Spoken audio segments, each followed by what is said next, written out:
A empresa de hoje não é uma empresa mediática, não promete disrupção nem crescimento explosivo, mas ao longo de várias décadas construiu silenciosamente uma das máquinas de geração de fluxos de caixa mais consistentes do mercado americano. Ora, no episódio de hoje vamos analisar a Copart do ponto de vista fundamental. Vamos perceber como é que funciona o modelo de negócio, porque é tão difícil de replicar, como é que a empresa cresce fora dos Estados Unidos e quais é que são os riscos do investimento aqui para o longo prazo. Fica desse lado e vamos a isso.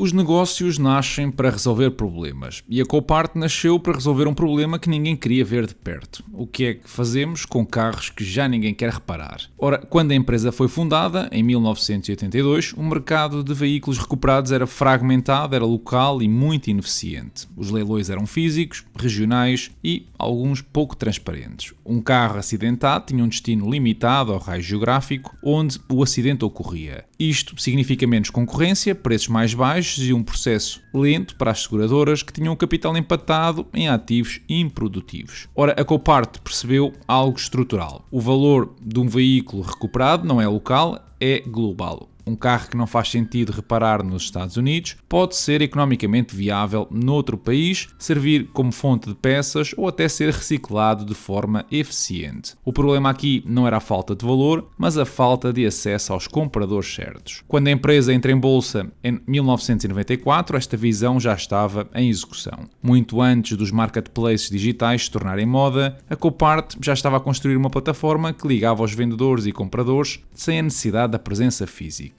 Isto não era apenas tecnologia, era uma redefinição do funcionamento do mercado. Ora, a empresa atua no setor de remarketing de veículos, profundamente ligada à indústria seguradora. A maioria dos veículos que passam pela plataforma resultam de acidentes, catástrofes naturais ou recuperações de roubo. Em termos práticos, sempre que uma seguradora decide que reparar um veículo não compensa economicamente, esse veículo precisa de ser vendido. E aqui entra uma dinâmica importante. Os carros modernos são cada vez mais caros de reparar, com a incorporação da tecnologia avançada, estruturas complexas, sistemas eletrónicos e, mais recentemente, baterias de veículos elétricos fazem com que os danos, relativamente moderados, resultem em custos de reparação muito elevados. Para as seguradoras, declarar a perda total tornou-se muito mais frequente e para a Copart este fenómeno não depende dos ciclos económicos. Depende da matemática dos custos. Acidentes acontecem em qualquer contexto, já para não falar dos problemas ambientais. Tempestades, cheias, granizo e eventos climáticos extremos, tudo isto confere ao negócio um caráter parcialmente defensivo, ainda que não é imune a flutuações nos volumes. No entanto, a Copart não está no mercado sozinha. O principal concorrente histórico é a Insurance Auto Auctions, ou a IAA, hoje integrada num grupo maior. Apesar disso, o mercado não é perfeitamente competitivo. A escala, a liquidez dos leilões, as relações com seguradoras, tudo isso criam barreiras à entrada muito relevantes. Para uma seguradora, mudar de parceiro não é assim tão trivial quando o operador atual maximiza retornos e reduz aqui a fricção operacional. Ainda assim, existem riscos reais. A dependência das seguradoras por parte da Copart é estrutural e neste momento representam mais de 80% dos leilões da mesma. Dessa forma, alterações regulatórias, que podemos ver mais à frente, podem afetar as margens, sobretudo nos mercados internacionais. Mas olhemos para o modelo de negócio. O coração do modelo da Copart é, na prática, a intermediação. Na maioria dos mercados, a empresa atua como um agente, não como proprietária do veículo. E isto significa que o carro continua a pertencer à seguradora até ao momento da venda. O que a Copart faz trata de todo o processo, da recolha, do armazenamento, da documentação, da fotografia, da listagem, do leilão, da cobrança e da liquidação. A empresa depois cobra taxas aos vendedores e taxas aos compradores. E estas taxas não dependem do custo do veículo, porque na maior parte dos casos não há um custo de aquisição. Assim, o risco de inventário para a empresa é mínimo e o incentivo económico é, claro, maximizar o preço final do leilão. A plataforma proprietária, conhecida como VB3, permite leilões totalmente digitais, com compradores de todo todo o mundo, e um veículo localizado num parque da Copart pode ser disputado por compradores em dezenas de países em tempo real. Quanto maior o número de compradores qualificados, maior é a concorrência e, em teoria, maior o valor obtido pelo vendedor. Em alguns mercados específicos, como o Reino Unido e partes da Europa, a Copart também atua como principal, ou seja, compra carros diretamente às seguradoras e depois revende-os por conta própria. Este modelo implica maior risco, mas também permite capturar uma fatia maior da cadeia de valor. A empresa utiliza este formato de forma muito seletiva, adaptando-se às práticas locais e a exigências contratuais. E este equilíbrio entre o modelo de agência e modelo de principal é uma das razões pelas quais a Copart consegue adaptar-se a diferentes jurisdições sem comprometer a sua rentabilidade. Do ponto de vista de reporte financeiro, a empresa divide o negócio em apenas dois segmentos, Estados Unidos e internacional. Mas esta simplicidade esconde aqui uma operação extremamente diversificada. O segmento dos Estados Unidos representa, como era mais ou menos esperado, a maioria da receita e dos lucros. É um mercado maduro, altamente rentável e com relações de longa duração com as principais seguradoras. A escala é um fator decisivo, a densidade dos parques, a eficiência logística e a liquidez dos leilões criam uma vantagem competitiva muito difícil de replicar. Já o segmento internacional representa uma fatia menor da receita, mas é estrategicamente crítico. A Copart tem operações no Reino Unido, na Alemanha, em Espanha, no Canadá, no Brasil, na Irlanda, na Finlândia, no Médio Oriente, entre muitos outros. E em cada país, o modelo é adaptado às condições locais, regulatórias, ao papel das seguradoras que operam nesses países e à maturidade do mercado de veículos recuperados. Este segmento tem margens mais baixas do que o mercado americano, mas oferece um maior potencial de crescimento. Em muitos destes países, o mercado ainda está num processo de formalização e digitalização, o que favorece aqui os operadores com escala e tecnologia, como é o caso desta empresa. Ainda assim, convenhamos, as margens da empresa são excepcionais, com valores superiores a 30%, por exemplo, no lucro líquido, sendo que este segmento internacional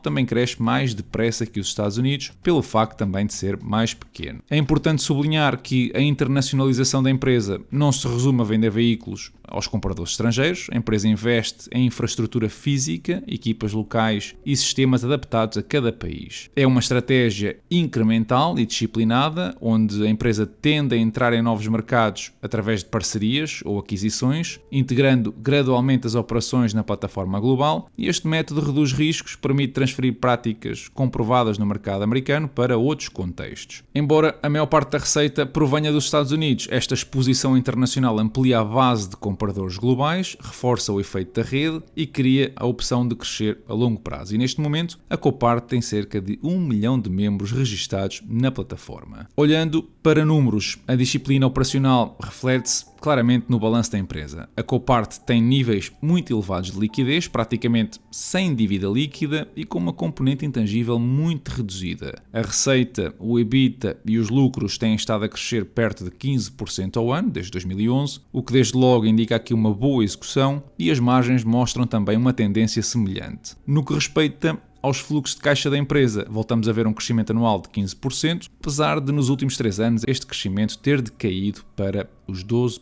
Falando de performance, os números são igualmente impressionantes. O ROIC continua acima dos 30%, mais ou menos estável desde a pandemia, com o ROI e o ROA a serem sinónimos de uma eficiência extraordinária com valores acima de 15% e 10%, respectivamente. Parte significativa destes fluxos de caixa livres é investida em títulos do Tesouro dos Estados Unidos, evidenciando aqui uma gestão muito conservadora do capital, já que a empresa não paga dividendos nem recompra ações. O resto é para reinvestir no negócio, com a tal expansão internacional, e esta posição financeira confere-lhe aqui alguma flexibilidade estratégica. A Copart pode investir em novos parques, tecnologia, aquisições ou simplesmente atravessar períodos mais adversos sem grandes pressões externas. Não depende de financiamento agressivo nem de condições favoráveis do mercado para assim sustentar o seu crescimento. Mas então, se o crescimento é bom, se a performance é excelente e a gestão de capital é exemplar, por que raio é que a Copart está a 40% dos máximos de 2023? Porque é que o mercado não vê o mesmo que eu acabei de vos mostrar? Bom,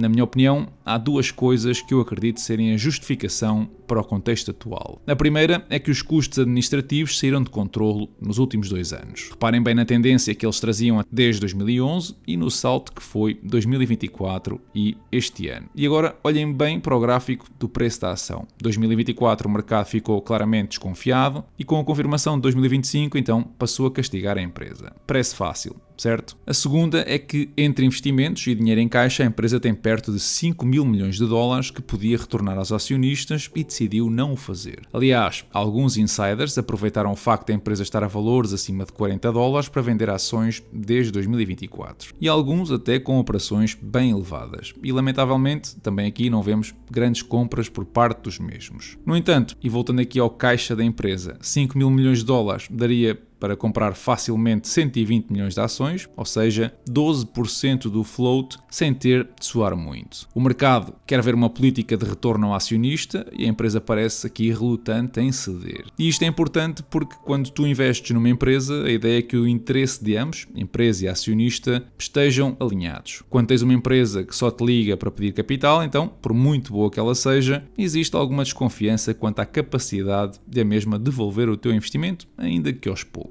Dito isto, eu vou projetar aqui os crescimentos do EBITDA e dos fluxos de caixa para nós termos uma ideia de quanto é que valeria uma ação de acordo com uma série de critérios que eu vou passar a explicar. Estimar o EBITDA parece-me mais ou menos simples. O crescimento de 15% ao ano na última década caiu para 9% a 5 anos, ou 5% a 3 anos, pelo que eu optei por ser mais conservador e projetar valores entre os 3% a 5% até 2035. Para um múltiplo de saída nas 18 vezes, e aqui implicaria uma nova expansão do mesmo para próximo da mediana, dar-nos-ia uma valorização anual perto dos 3%, que digamos não é lá muito apelativo. Mesmo que o múltiplo salte das 18 para as 21, o retorno anual seria de 5%, o que também volta a ficar abaixo do retorno médio do S&P 500. Mudando aqui a nossa projeção para os fluxos de caixa, e nesta eu vou adotar uma abordagem menos conservadora. Se a Copart mantiver o crescimento dos últimos 3 anos, de 12% ao ano, e assumindo uma margem de 30% para os fluxos de caixa livres em 2035, então estamos a falar de uma receita de 12 mil milhões de dólares nessa altura, ou seja, praticamente 2,5 vezes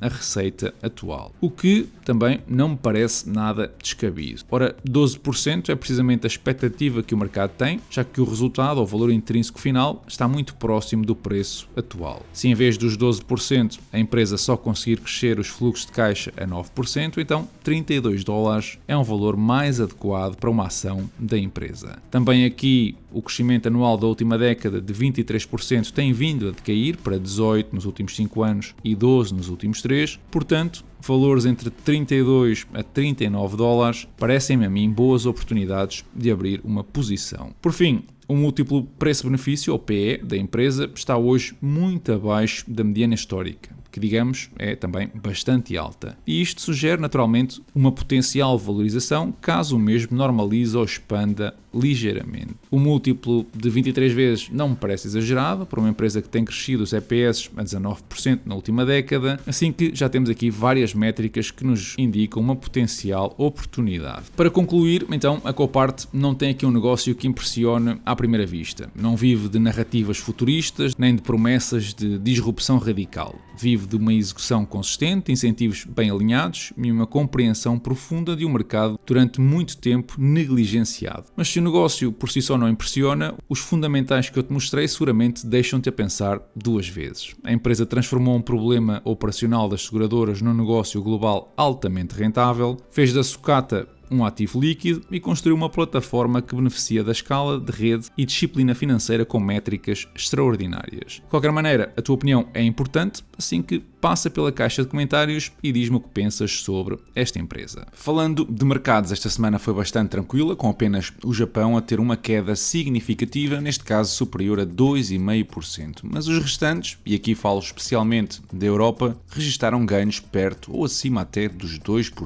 O poder de compra médio no nosso país subiu para 82% da média da União Europeia no ano passado, segundo os dados do INE, e esta melhoria representa um avanço face aos anos anteriores, onde estão refletidos aqui os ganhos salariais, a recuperação económica e uma certa normalização pós-pandemia que permitiu assim às famílias portuguesas alguma margem de manobra adicional no orçamento. É um sinal positivo, apesar daqui das preocupações com a inflação, dos custos energéticos e das pressões sobre os preços do consumo, os rendimentos disponíveis dos portugueses parecem estar a recuperar terreno em relação aos pares europeus. Esta aproximação à média da União Europeia sugere que as políticas de emprego, os aumentos salariais e a estabilidade económica no nosso país começam a produzir efeitos tangíveis para o cidadão comum. Ainda assim, cabe colocar esta notícia em perspectiva. Portugal continua abaixo da média europeia, o que quer dizer que há espaço para progressos adicionais, sobretudo no que toca à produtividade, à qualificação profissional e a setores com maior valorização salarial. O aumento do poder de compra é bem-vindo, não há dúvida, mas não elimina totalmente os desafios estruturais como as desigualdades regionais, os custos de habitação elevados que temos atualmente ou os segmentos de mercado com rendimentos muito pressionados. Outro dado estatístico, a intermediação financeira no setor bancário português cresceu 94% no ano passado. Isto representa um aumento substancial em comissões e receitas ligadas à atividade de intermediários financeiros, como são, por exemplo, a consultoria de investimentos, o crédito e serviços de pagamentos. Este crescimento ocorre num contexto de maior dinâmica dos mercados e maior procura por produtos financeiros por parte das famílias e das empresas, depois de alguns anos com as taxas de juros muito elevadas que condicionaram este tipo de atividade. O salto de quase 100% não significa apenas números maiores nas contabilidades dos bancos, reflete também uma economia em transição em que os clientes procuram uma maior diversidade de serviços, desde soluções de investimento até produtos de financiamento, que, para as instituições financeiras, representa uma oportunidade de diversificação de receitas. Noutra área, o Presidente da República promulgou o aumento do salário mínimo nacional para 920 euros já no próximo ano e consolida aqui uma trajetória de progressão gradual do rendimento base para os trabalhadores por conta de outrem. Esta atualização faz parte de um acordo político que visa reforçar o poder de compra das famílias com rendimentos mais baixos e reduzir desigualdades salariais no mercado de trabalho. Para muitos, isto é um reforço direto do rendimento disponível, com o potencial para melhorar as condições de vida, incentivar a procura doméstica e reduzir a pobreza laboral. Ao mesmo tempo, também é importante considerar os efeitos económicos desta medida. Um salário mínimo mais elevado até pode incentivar os empregadores a melhorar a produtividade, a investir em formação e a reequilibrar as estruturas salariais, mas por outro lado, e aqui existe sempre este risco, sobretudo em setores com margens apertadas, de que os custos laborais mais altos sejam replicados em preços ou reduzam a criação de emprego, especialmente em pequenas e médias empresas que são o grande tecido do nosso país. Mais importante do que isto, ou do que esta subida por decreto, é a diferença cada vez menor entre o salário mínimo e o salário médio em Portugal. Isto não é definitivamente um bom presságio para quem quer um país mais dinâmico e com melhores salários. A Semapa acordou a venda da Cecil por mais de 1,4 mil milhões de euros, numa das maiores operações empresariais recentes em Portugal. A empresa histórica produtora de cimento e de materiais de construção sai assim do perímetro do grupo, após vários anos a representar um ativo relevante, mas que era de alguma forma também intensivo em capital e exposto a ciclos económicos e ambientais exigentes. Esta operação pode ser vista como uma decisão estratégica. A ideia é monetizar um ativo que já estava maduro, libertar capital e reduzir a exposição a um setor pressionado pelos custos energéticos, mas também podemos dizer que era o único segmento da empresa que estava a crescer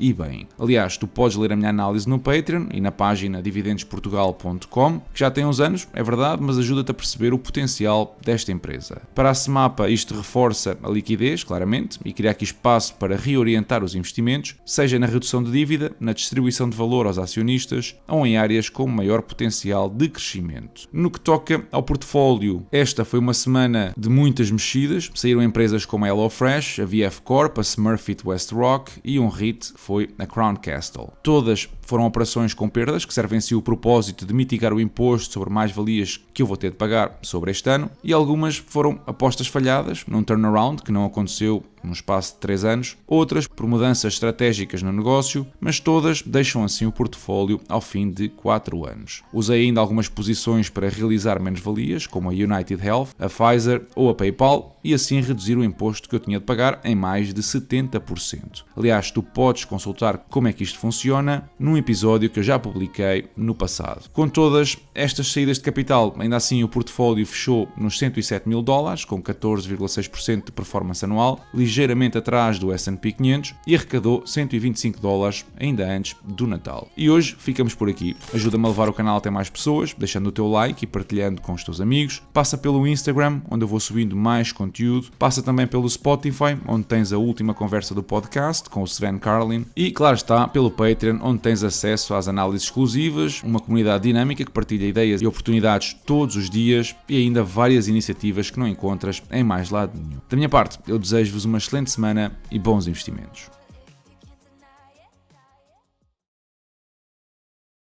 ¿Cuánto se ha avanzado en igualdad social, en empleo dignos? Hoy Venezuela, el año pasado cerramos el desempleo en 5.6 y este año tenemos que bajarlo aún más. En empleo de calidad, protegido, en seguridad social, en buena remuneración, en pensiones, en beca para los estudiantes. Bueno, ¿cuántas cosas, pues? Y vamos en el camino, miren, certero, correcto de Chávez. ¿Cuánto se ha avanzado con la gran misión Vivienda Venezuela en algo fundamental que nunca tuvo Venezuela? Una política de vivienda justa para las grandes mayorías trabajadoras.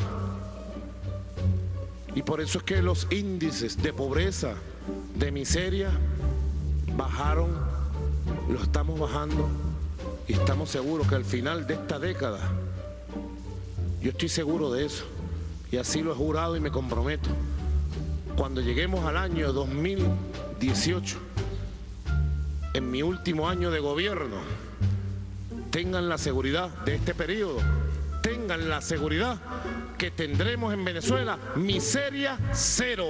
Lograremos el objetivo que nos dejara el comandante Hugo Chávez y la pobreza la estaremos abatiendo.